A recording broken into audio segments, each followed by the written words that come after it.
Bueno, hemen ator, Inktoberrei buruz berbeitxera, challenge erronka hau, sare sozialetan urrian zehar egunero marrazki bat tintaz elkar banatzean erronka honi buruz, zenbait gauza azaltzera nator, ez? Bueno, lehengua.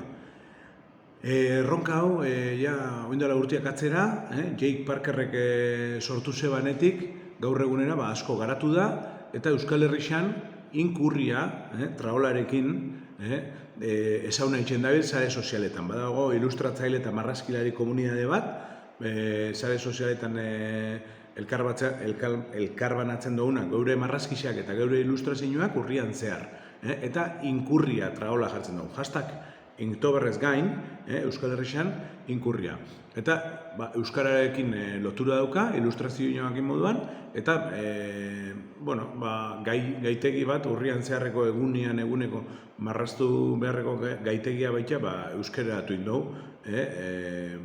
Erronka global hau pixkat lokalki erantzuteko asmoz. Eta motivazioa eta beti dakigu asko betzen da, egunero marrazten baldin dugu urrian zehar, eta geure marrazketako talentua eitzen dago bera asko.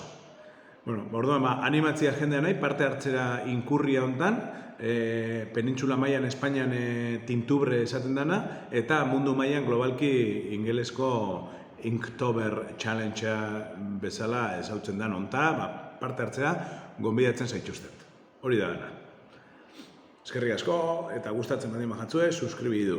Eman izena, eta eman like eta me gusta hor, YouTubeko azpikortan.